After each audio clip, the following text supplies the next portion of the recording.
بسم اللہ الرحمن الرحیم۔ شروع اللہ کے نام سے جو بڑا مہربان اور نہایت رحم کرنے والا ہے۔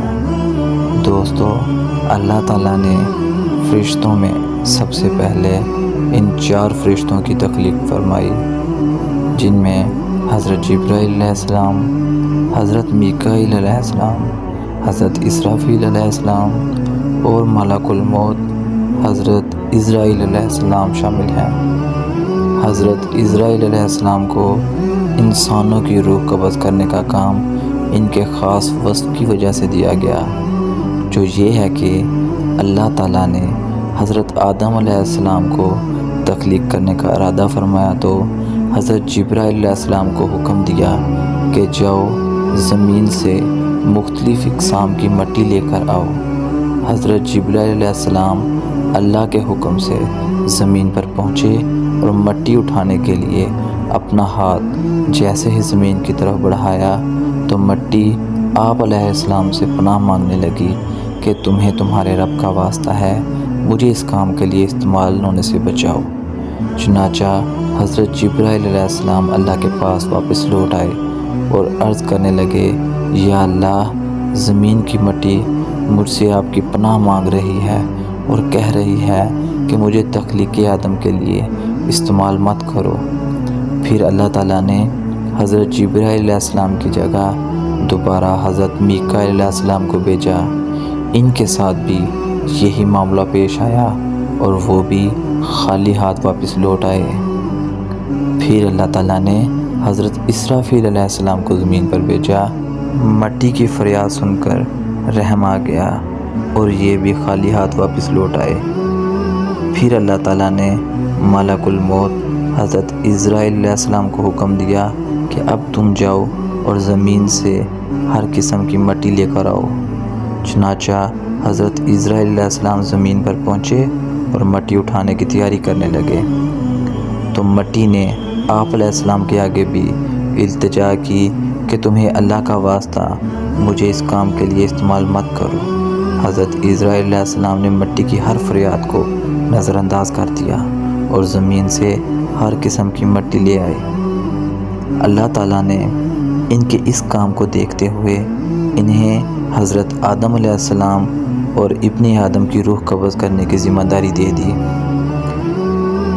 روایت میں آتا ہے کہ حضرت ابراہیم علیہ السلام کو جب اللہ تعالیٰ نے نبوت سے نوازا تو اللہ کے حکم سے ملک الموت حضرت عزرائیل علیہ السلام حضرت ابراہیم علیہ السلام کو مبارکباد دینے آئے۔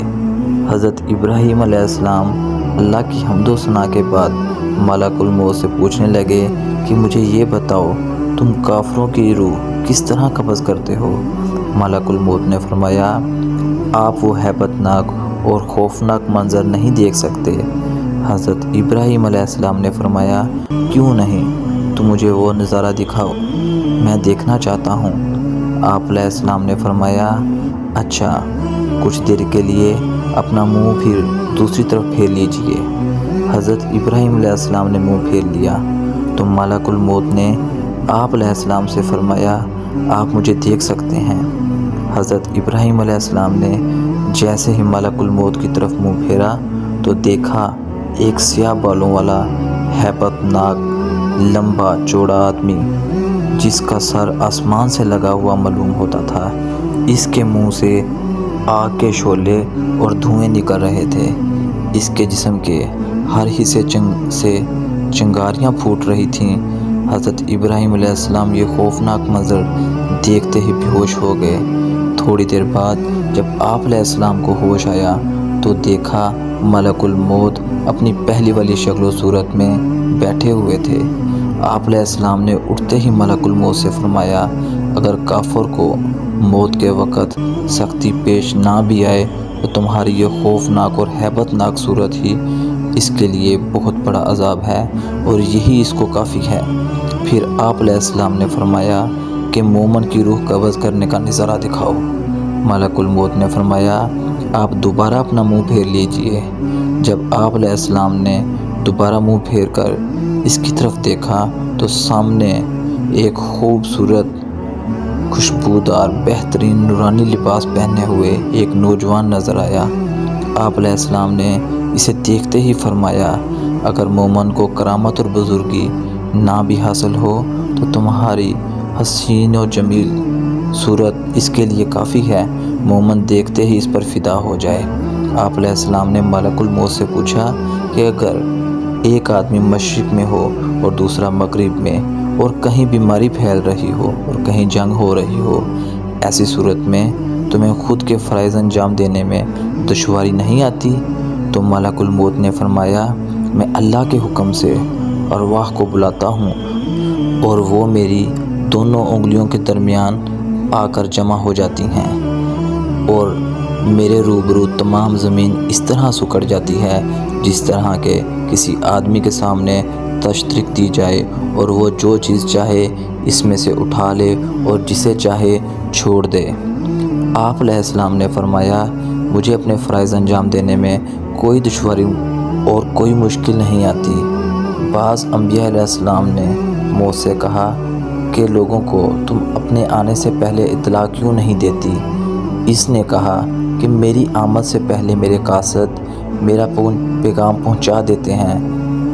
حادثات، انقلابات، بڑھاپا، بالوں کی سفیدی، بیماری، بصارت کی کمزوری وغیرہ میرے قاصد ہی تو ہیں، مگر لوگوں کو پھر بھی ہوش نہیں آتا اور وہ غفلت کے پردے میں پڑے رہتے ہیں اور سب کچھ جانتے ہوئے بھی انجان بن جاتے ہیں اور اپنے رب کی طرف رجوع نہیں کرتے، اپنے رب سے اپنے گناہوں کی معافی نہیں مانگتے۔ حضرت ابن انس رضی اللہ تعالیٰ عنہ سے کسی نے پوچھا، کیا ملک الموت اکیلے ہی روح قبض کرتے ہیں؟ جواب دیا، ملک الموت کے ساتھ بہت سے فرشتے اور معاون مددگار جن کو اللہ تعالیٰ نے مقرر کر رکھا ہے اور وہی اس کام کو انجام دیتے ہیں۔ ملک الموت ان سب فرشتوں کے سردار ہیں جن کی تیز رفتاری کا یہ عالم ہے کہ ان کا ایک قدم مشرق میں پڑتا ہے اور دوسرا قدم مغرب میں۔ ملک الموت کے ساتھ رحمت اور عذاب کے فرشتے رہتے ہیں۔ نیک انسانوں کی روح قبض کر کے رحمت کے فرشتوں کے حوالے کر دی جاتی ہے اور بدکار انسان کی روح قبض کر کے عذاب کے فرشتوں کے حوالے ہو جاتی ہے۔ حضرت انس رضی اللہ تعالیٰ عنہ سے روایت ہے کہ سرکار کائنات حضرت محمد صلی اللہ علیہ وآلہ وسلم نے فرمایا کہ موت کے وقت میت کو چاروں طرف سے فرشتے گھیرے ہوئے اور جکڑے رہتے ہیں۔ اگر یہ فرشتے ایسا نہ کریں تو مرنے والے موت کی سختی اور شدت تکلیف سے جنگلوں میں بھاگے پھرتے اور نیک بندے کی میت پر فرشتے دعا اور استغفار اس وقت تک کرتے رہتے ہیں جب تک اس کے متعلقین اس کی تکفین و تدفین سے فارغ نہیں ہو جاتے۔ اللہ سے دعا ہے کہ ہمیں عمل کی توفیق عطا فرمائے اور ہم سب کا خاتمہ ایمان پر فرمائے، آمین یا رب العالمین۔